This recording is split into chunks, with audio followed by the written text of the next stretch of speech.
And there are backlash now over the release of APC Presidential Campaign Council list, plus the issue of same-faith ticket comes to the fore. Some northern Christian leaders are speaking up.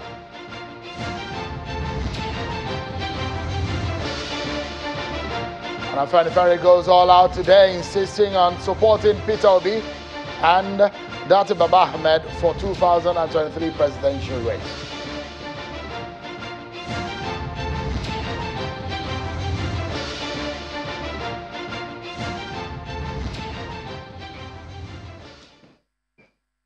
A warm welcome to you, everyone, wherever you may be watching.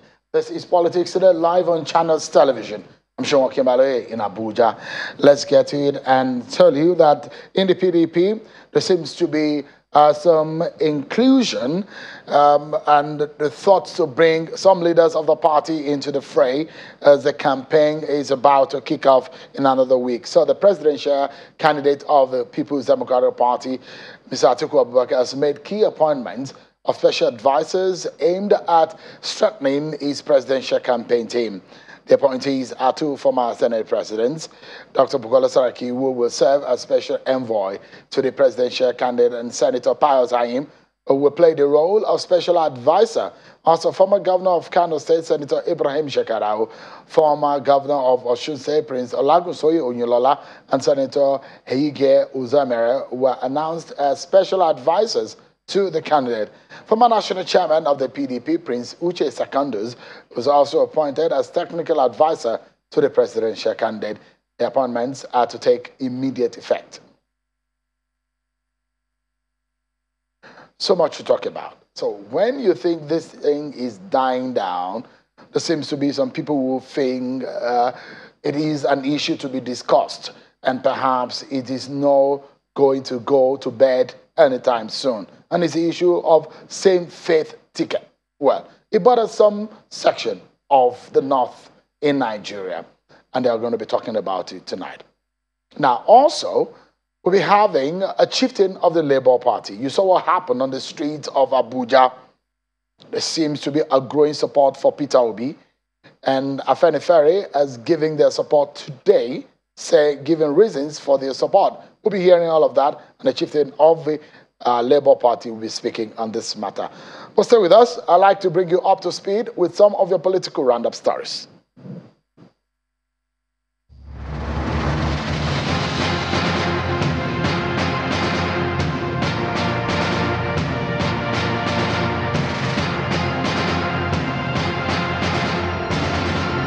Ahead of the commencement of the 2023 elections campaign, the National Broadcasting Commission says it will shut down any broadcast organization that fails to comply with the NBC Code for Broadcasting.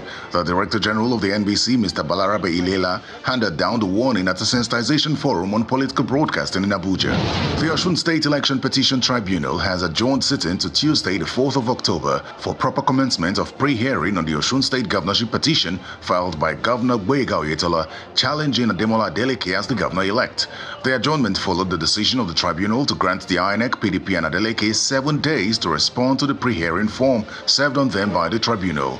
At the sitting of the tribunal, counsel to the All Progressives Congress, Professor Kayode Olatoke, informed the court of his readiness to continue with the pre-hearing session, having filed his form TF-008, where issues for determination were raised. On the request of the tribunal for advice, Olatoke suggested that the matter should be stood down for a few hours for the respondents to also respond to the tribunal pre-hearing form. Counsel to INEC Ben Ananaba said the pre-hearing could not go on because he was just served with the pre-hearing form this morning, saying statutorily they have 7 days to respond.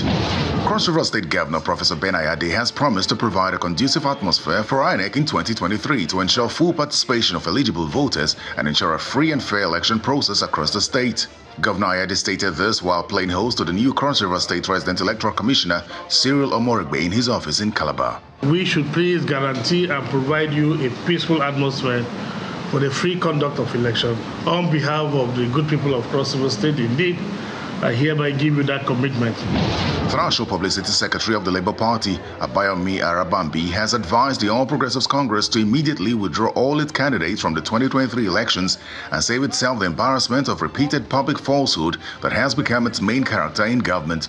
The Labour Party spokesperson made the call in Abeokuta while speaking on the State of the Nation, where he said the Labour Party remains the only credible party that could take the country out of its present socio-economic and political situation. Nigeria must be sure that the APC-led federal government is bent on finally and completely running Nigeria into irreversible poverty, want, and misery. A former governor of Ogun State and a senator representing the Ogun Central Senatorial District, Senator Ibikunle Amosun, has denied political deal with the Ogun State chapter of the People's Democratic Party and its governorship candidate, Honorable Ladi Adebutu. In a statement by his media aide, Bola Adeyemi, the former governor described the allegation as false and malicious. And the Tinubu-Shettima presidential ticket under the auspices of the All Progressives Congress is attracting more support as members of the party under the aegis of Tinubu-Shettima for Good Governance are calling on their members to ensure maximum collection of permanent voter cards ahead of the elections. Speaking in Abuja at the inauguration of the group, the national coordinator, Mrs. Agnes Ame, believes the Tinubu-Shettima ticket is a panacea for a better Nigeria, as exemplified by his performance as former governor of Lagos State. Apart from being guidance of good governance, they have both been able to establish successors, plans that have ensured rapid growth and development in both states.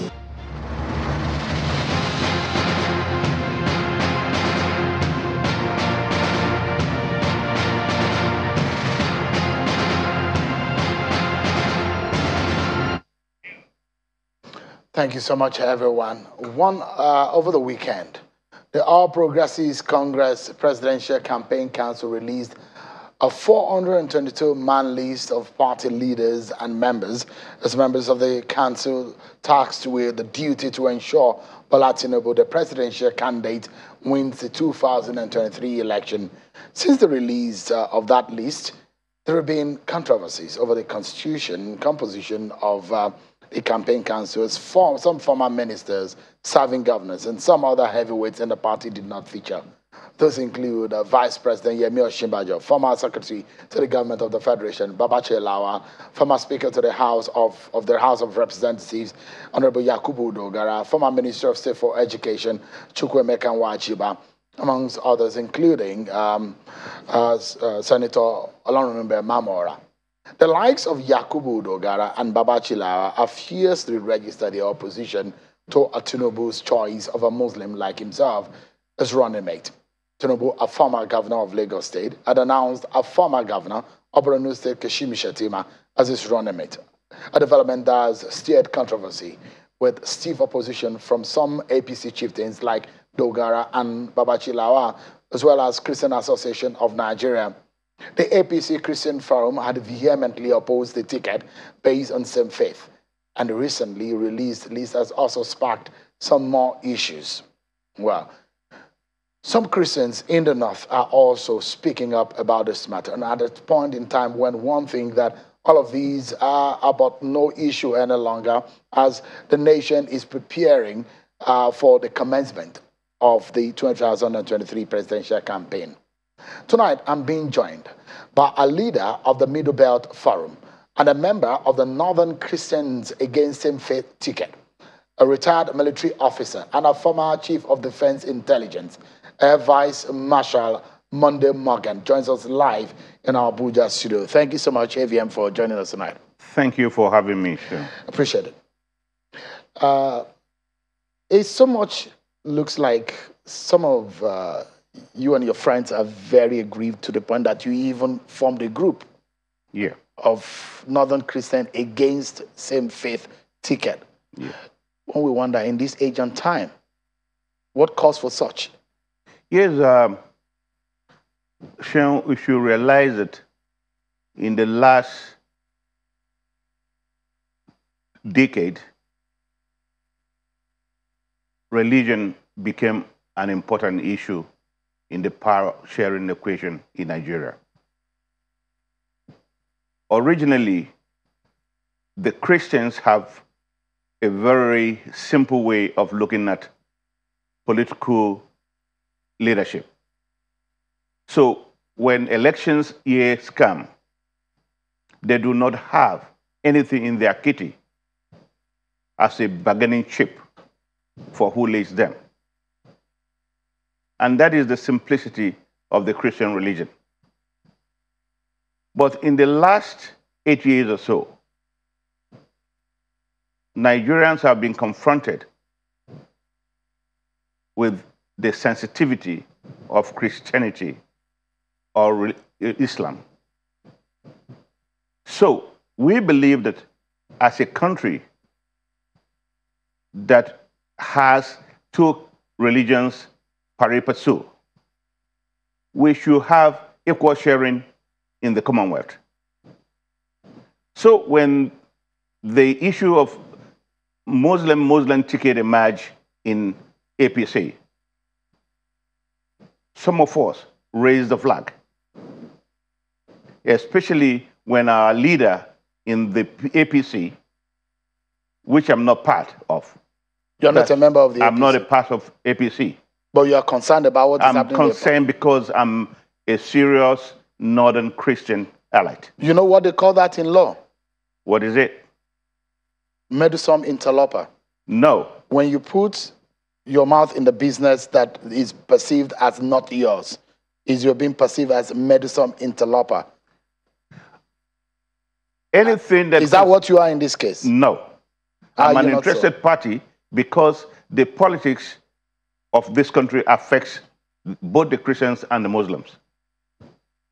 We are not against Muslims, but we are against completely a same faith ticket.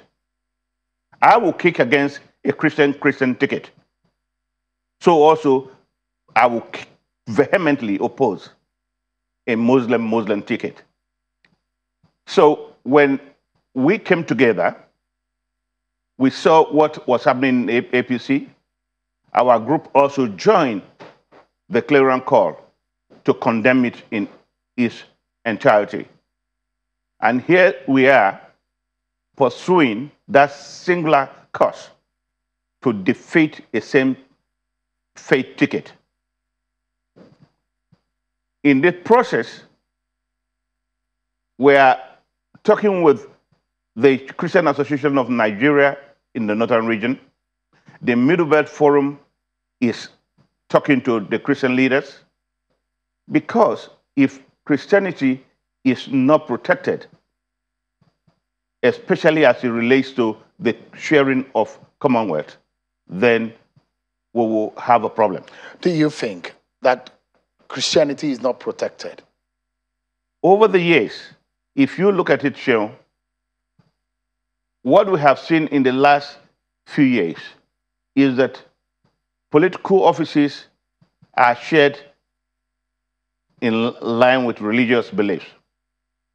And that sensitivity is what is bringing this up. If not ordinarily, never has it been like this in Nigeria.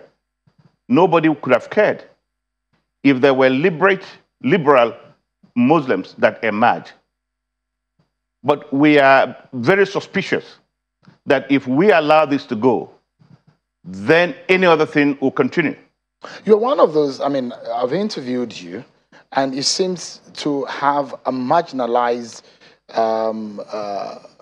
you have a feeling that it's hurt, not only as a Christian, or as a Benue man who think that some people in your state are marginalized.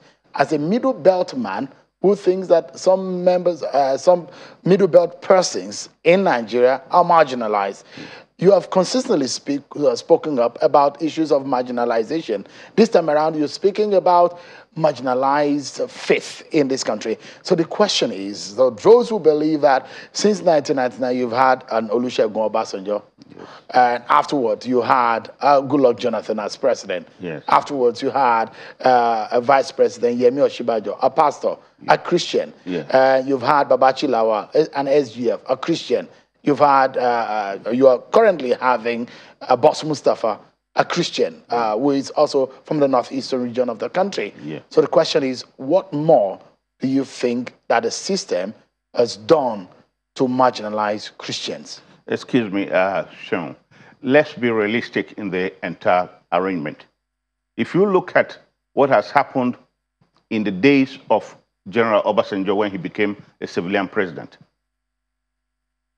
there was no issues when the entire North Central military officers were in charge of the military, because Obasanjo showed clearly his non-alignment to any religion. So also Jonathan.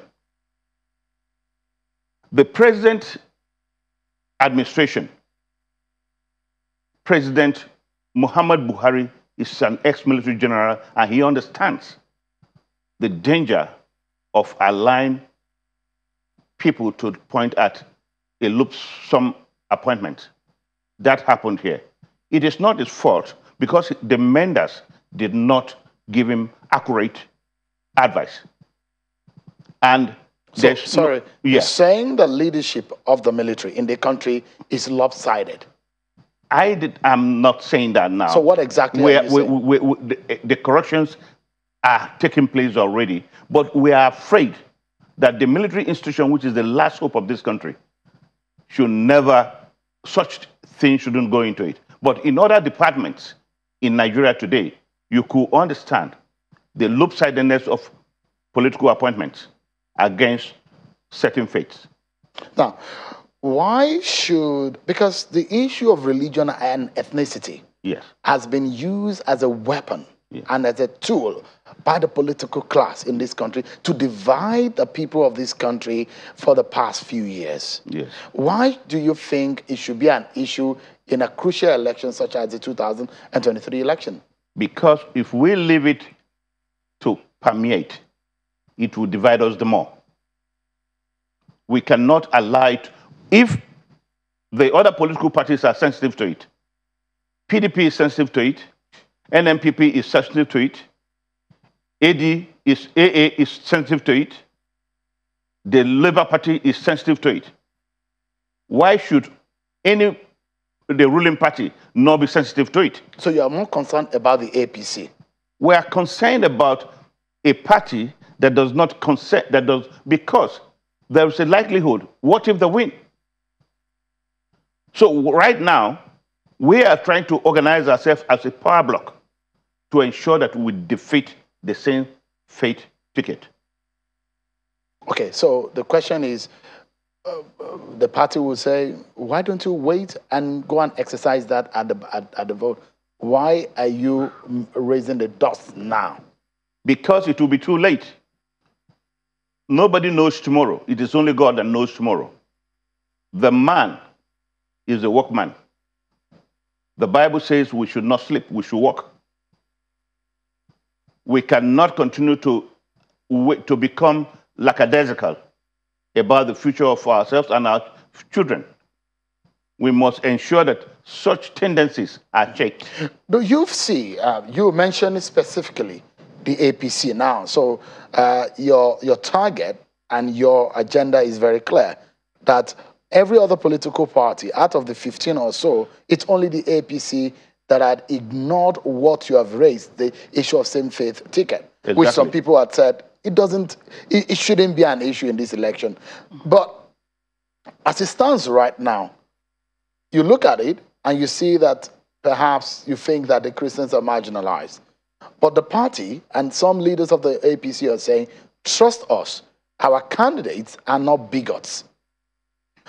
Trust them that they will be able to uphold the tenets of inclusiveness and inclusion into the game. And they have said that they have shown a track record of allowing and being able to bring people of other faiths into whatever they have done. Do you trust their judgment in this regard? No. You see, the political development of this country, and as they happen in all the parties, those of us who are not actively in politics were keen watchers. And when things happen, especially that they will affect you positively or negatively, you want to get interested. And let me tell you something. that from the tendency of the APC right now, there is this cocky and aloofness of character. I watched the interview of Akim Baba Ahmed yesterday, and I could see the bluff of the APC spokesman when the spokesperson of the Northern Elders Forum said they were going to present their own bargaining chips to the parties and they would discuss. It's not business as usual. But you saw the bluff. So these are guys that are determined and directed into do whatever they want to do.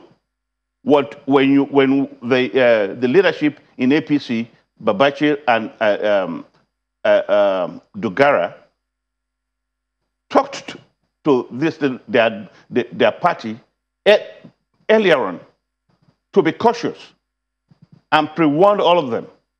They threw it away, telling us that the political bloc or the votes of the Christian northern minorities, as they claim, does not work, cannot give them a victory.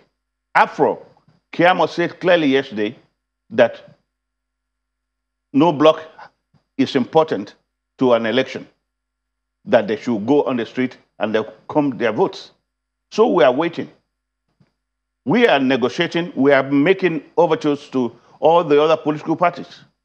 And the one that appeals to us, the one that can accept the things that we Northern Christians and Northern minorities, we are also consulting our Northern Muslim brothers so that it does not look as if we are protecting our religion. No, we are protecting our common goals. So you are speaking as leaders of the Northern Christian Forum. Yes. Now, yes. And does this group represent the majority of the Christian in the North? Yes. And that's the position. That is the position. That you want a Christian to be on the ticket. Yeah. Does it matter? It matters. Why? Those who are of the opinion that we're supposed to be discussing capacity and the ability to take this country forward, not what faith or ethnicity anybody carry on their passport. Let me tell you something, Sean. Capacity has nothing to do with political powers. The people that are leading us today, is it because they wrote exams and passed exams very well? The professors that wrote exams and passed very well are in the universities and in the research centers. The great brains of this country are in the military. Doctors are not politicians.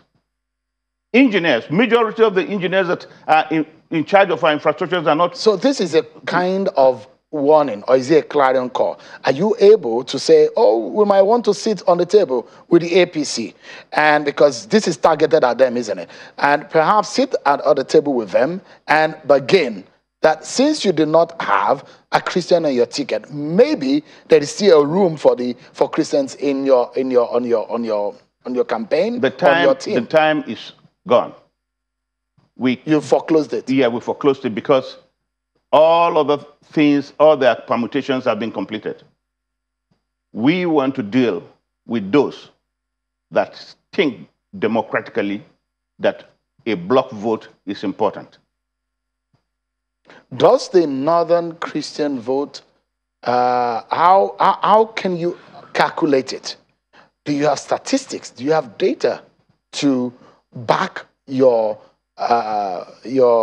inference on your analysis that there is a block that cannot be ignored? We are a block that can never be ignored. Do you have statistics to back it up?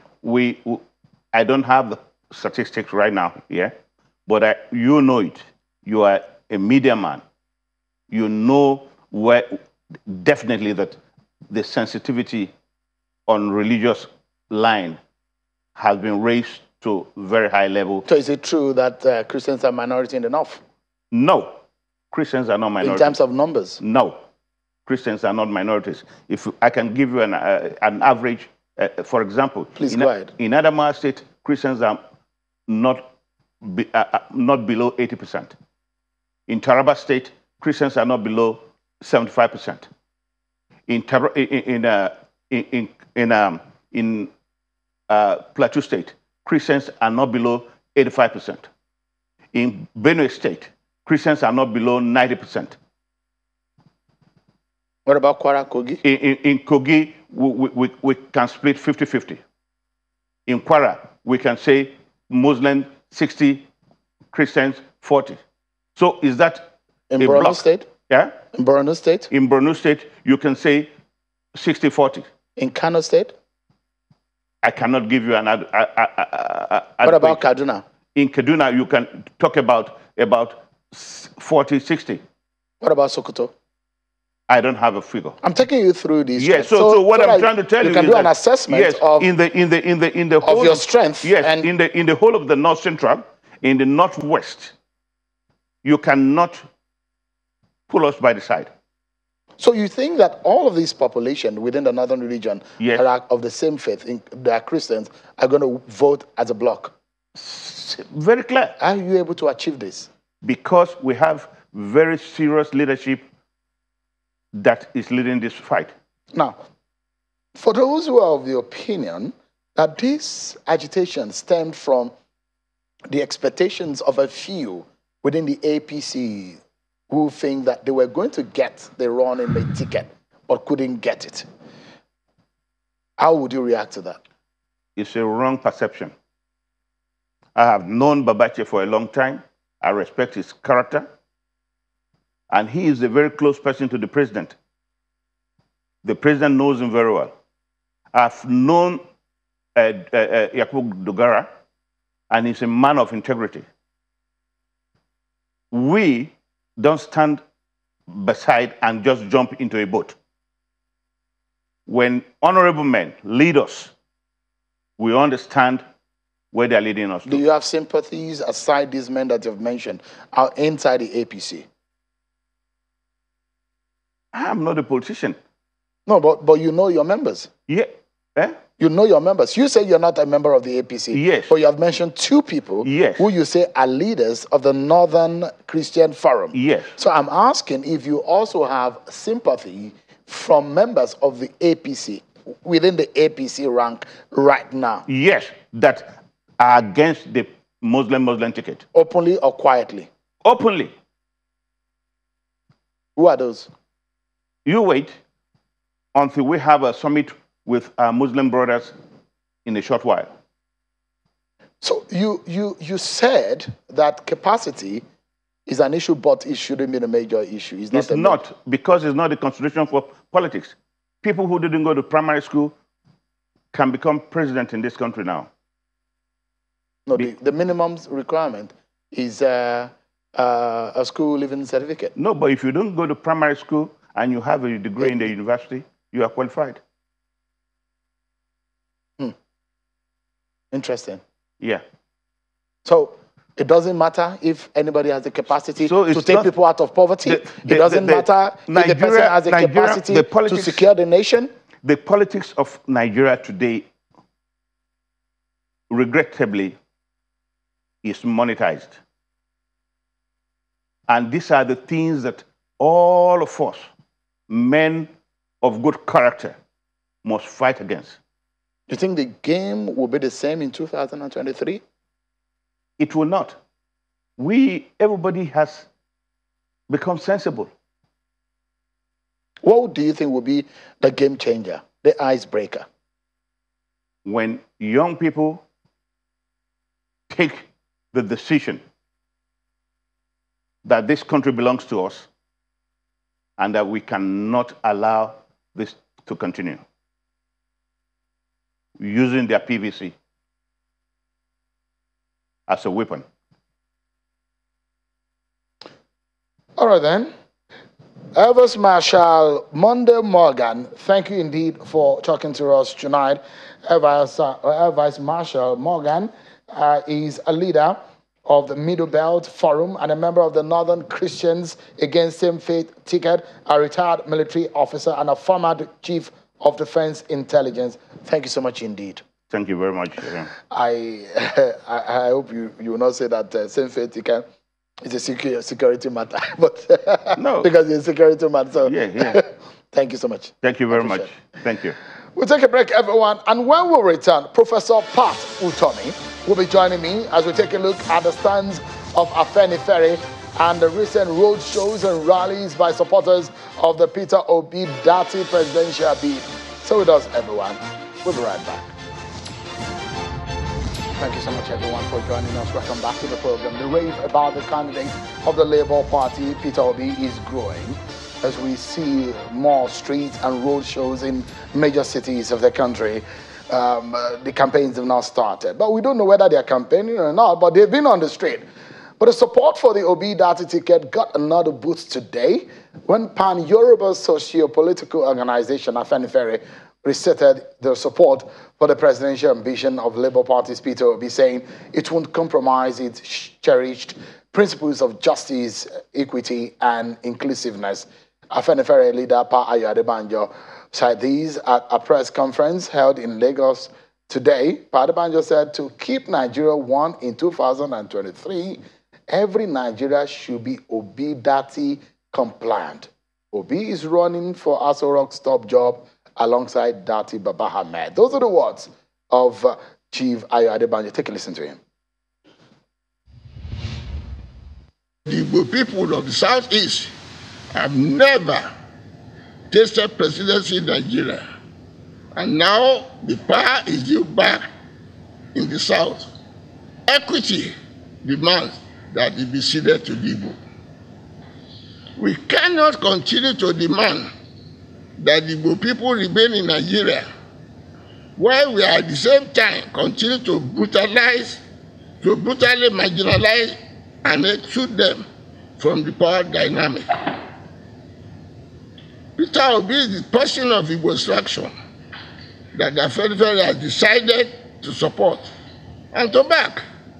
He is the man we trust to restructure the country back to federalism on the assumption of office. We will not compromise this principle of justice, equity, and inclusiveness because one of our own, Asiwaju Bola Tinubu, is a frontline candidate. It is on this principle we condemn the PDP for sponsoring Atiku Abubakar, a northern Fulani Muslim, to succeed General Muhammad Buhari, another Fulani Muslim. We enjoin the labor movement, students, youth organizations, women associations, and every institution whose foundation is built on fairness and justice to join hands in this task of enthroning a democratic government by supporting Peter Obi. All right, that's Pa Ayo Adebanjo, leader of Afenifere. I'm being joined by an obedient and a chieftain of the Labour Party and one of the leaders of the National Consultative Forum, Professor Pat Utomi. Afenifere says you have to be Obi-Datti compliant. You are, isn't it? Well, it's hard to quarrel with principles. You know, the great Mahatma Gandhi, in enunciating the essence of our humanity, talks about the 7 deadly sins. And one of the 7 deadly sins is politics without principles.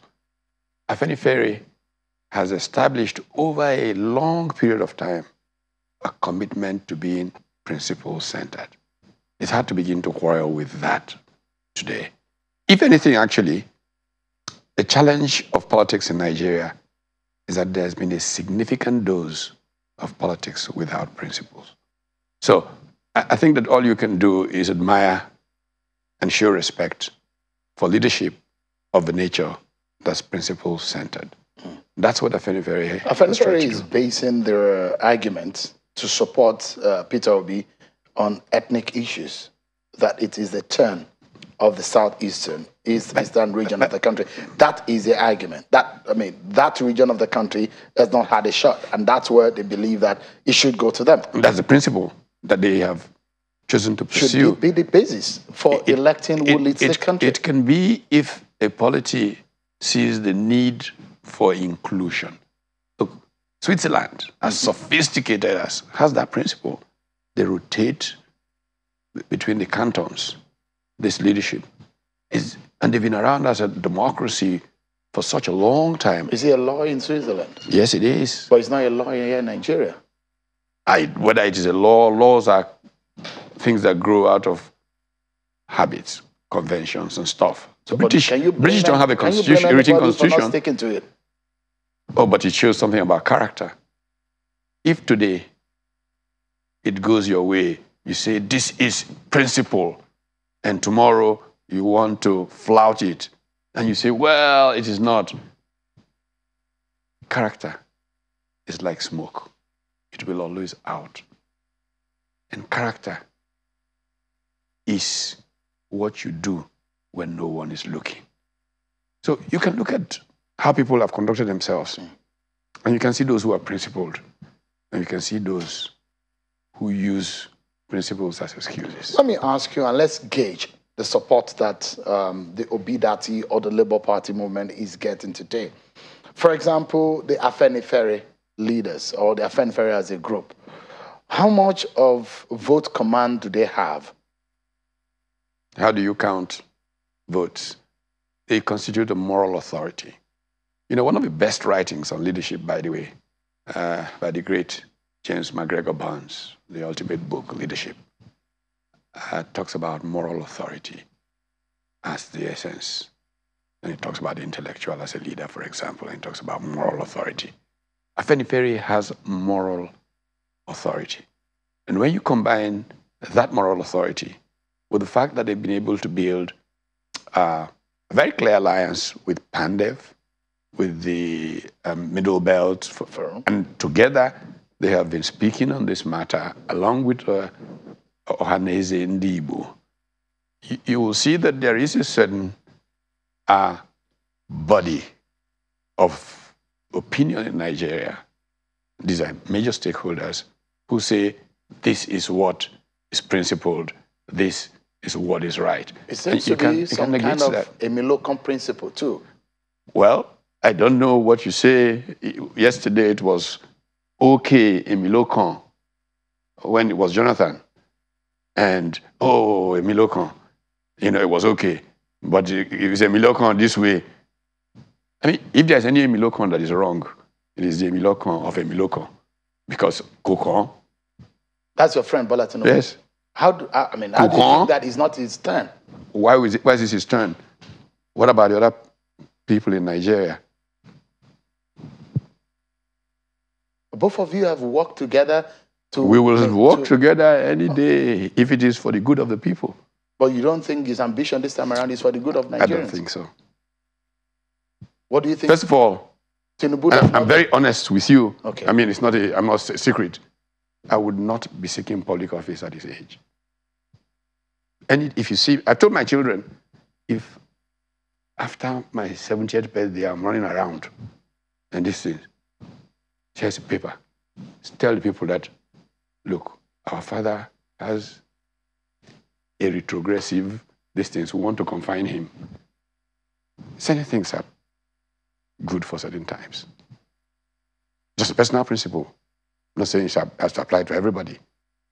But our country has suffered so much from having ailing leaders. And that was why, I can say that here, that was why the vice president stepped up. Because he thought that there was a challenge to that principle in that direction. And you think, aside the vice president Oshibajo, another person on that bill probably is not fit? Is that what you think? On which bill? I mean, you're definitely talking about the APC now. Yeah, I was talking about vice president. And you mentioned in that terms of Tinubu as the president, being very fit and all of that, the vice president would have been a fit person. When you say Tinubu is not fit, what do you mean by that? Come on. In what sense? Physically, you can see he's ailing. Come on, let's not kid ourselves. You can see it. Come on, come on, come on, come on. Let's be honest. But he says he's fit. His party says he's fit. The campaign says he's fit. They think so. American presidents go through medicals that are made public. Let him go through a medical with Nigerian doctors that's made public. Sure. It's the lives of millions of people we're dealing with here.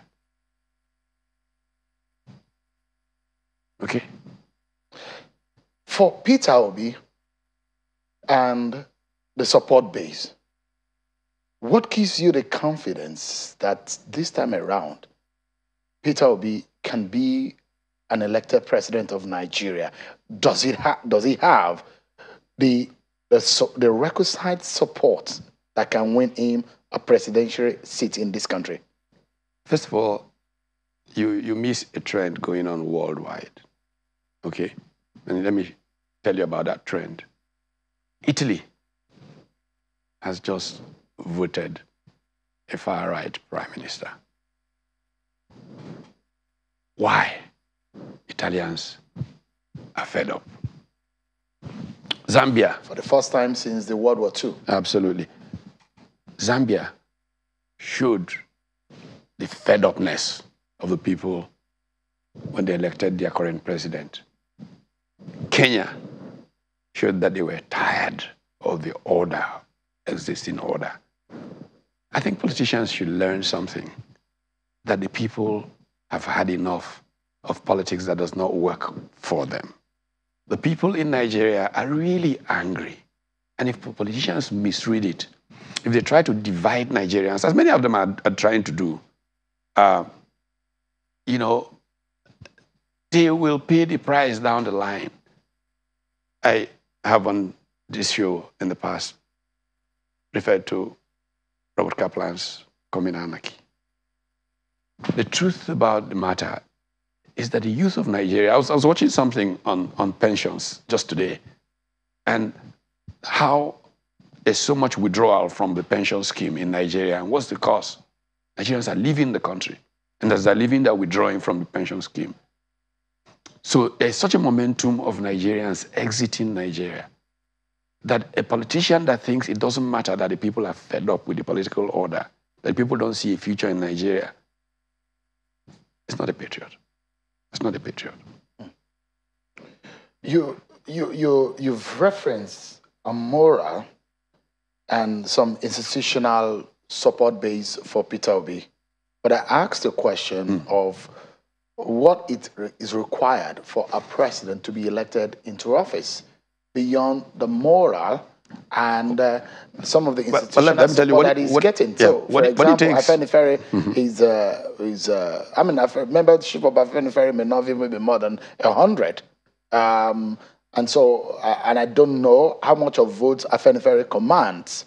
All these issues come down to one thing: the voters and how they vote on that day. Many and millions of them that are perhaps not as educated as the political elite. So you're saying, that this country should be run on ignorance of people being deceived no, because they are not. You're suggesting that because the people are ignorant. It's not a suggestion. Because the people are ignorant and you can fool them. I'm bringing you. And buy them. I'm bringing you to the reality box. Okay. Now, here's the reality. That is where you need to operate. Here's the reality. Let me tell you what the reality is.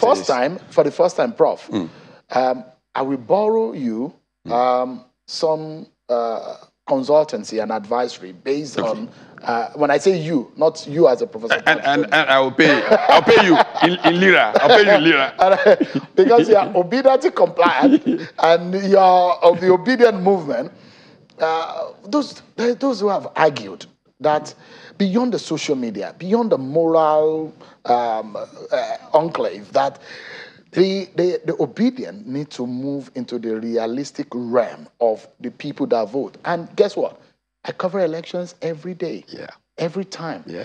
It's interesting that some of those people who even vote, you know what they vote? They don't even know the candidate by name. They just see it's an insignia of a political party, and they voted for the last 20 years in that direction. Yes. I'm talking about the education of an average Nigerian voter, which may not be at par as to the average Nigerian elite. So the question is, that reality box, there's the need to get into it. Let me provide you a sense for that reality box.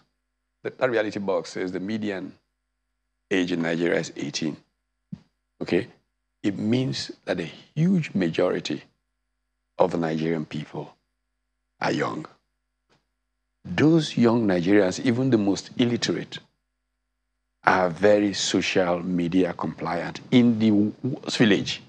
And they see the symbols, if nothing else, of an order that the young people are revolting against. They hook onto, and psychologically, no matter how illiterate they are connected to the revolt of the youth, which is a global thing, by the way. It's not a Nigerian thing. The young people are revolting worldwide against an order that has not focused on them. If this works in countries that are aging, can you imagine for a country that is as young as Nigeria? Look, I was in Cairo when the Arab Spring broke out. I saw them come back from Tahrir Square. I saw the passion. The old order literally came down. Well, how it was managed later is another matter altogether. But not to recognize that the Nigerian people are fed up to hear, and the biggest victims are Nigeria's young. We say that unemployment in Nigeria is pretty much, okay, we say 30-something%. Amongst the young people, it's like 60, 70%. Life is increasingly meaningless to them, and they want people who sit down and think about how to solve their problems, not those who want to exchange private jets between those who captured the state. Because that's what it is about, state capture and abuse of the common good. I am telling you that if this order doesn't rest, Nigeria is ready for blowout. How do you think, or tell Nigerians, how much of the link between the Obi-Datti ticket and the average Nigerians? Why do you think the Obi resonates with the young people? Fantastic. You make a very important point. The people who have what they call structure. How does the structure run? Structure comes from stealing public money and using it to fuel a system of people who are supposed to be loyalists, of thugs, of those kinds of people. Have you wondered that the Obi-Datti movement has hardly spent 1 kobo of its own money? That young people are taxing themselves and organizing these rallies, whatever they are called. Does not surprise you?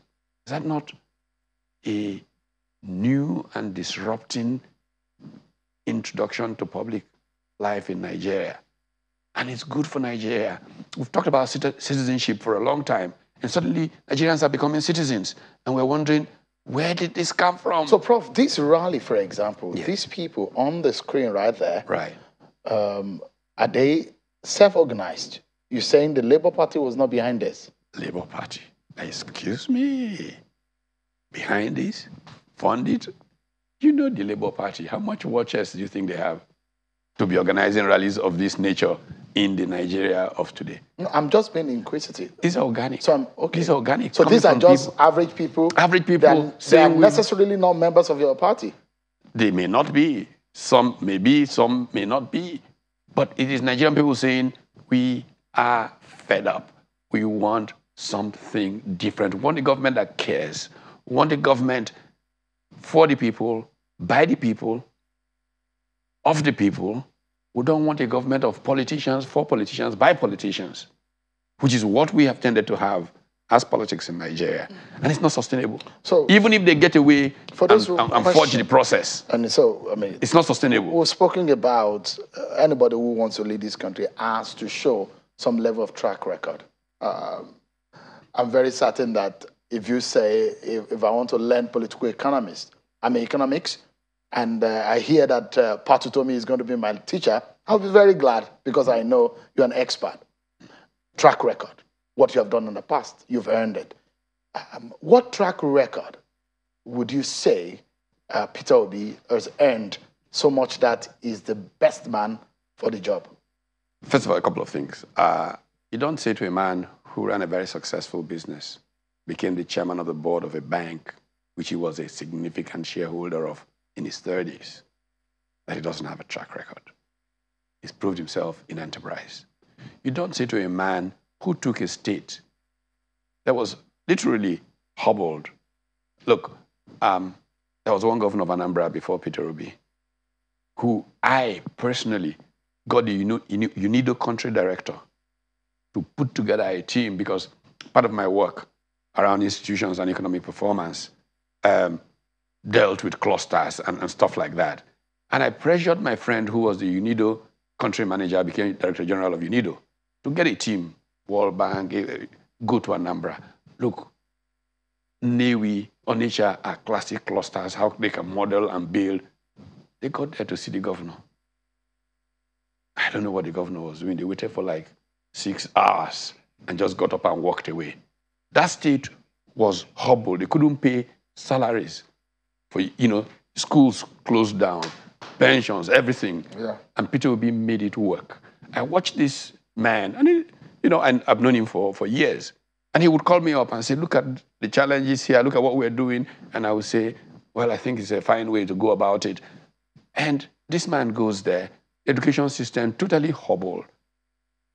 26th in national performance in WAEC and NECO. He goes in with a couple of interventions, 2-3 years down the line, they are number one. All right. I chaired the Multinational of the Year competition for Nigerian breweries. And first winner, best teacher, came out of that. All right. Let's close the program now, and perhaps in 30 seconds, Peter Obi will be standing shoulder to shoulder with, in terms of competition now, it will be facing the likes of Bola Tinubu, who's been former governor of Lagos State for 8 years. Same thing with Peter Obi, a former governor of Anambra, 8 years. Yeah. A former vice president for 8 years, Atiku Abubakar, and Kwankwaso, a former governor for 8 years. So if you pick some of these states that these people have governed, would you say Peter Obi has done better than all of them? He took on a much more arduous task. No, so much in the middle of Lagos. Don't forget that I was in the middle of that whole Lagos project. So let's not get... you don't buy the Tinubu and the... Let's leave that alone. It's not a matter of buying or not buying. Buba Marwa ran, was the state in the northeast, Borno, I think, as governor. He was not a superstar. Military administrator. He came to Lagos, became a superstar. The fundamentals in Lagos are different for anybody who can think. So let's leave that business of superstar. So you don't need a genius. You don't need a genius to run Lagos well. That's one point to just make. But even more importantly, a friend of mine, now blessed memory, Dick Kramer, used to say that, in Nigeria, there are lots of people who say they have 32 years experience. And what they have is 1 year's experience repeated 32 times. Think about that. Thank you so much, Professor Pat Utomi. Sometimes to unpack what professors say, it takes it takes a lot of effort. But thank you so much, Prof, for coming tonight. I'm glad I could come. Thank you. But that's our show for tonight, everyone. Many thanks for watching. I'm Sean Kimbale. Bye-bye.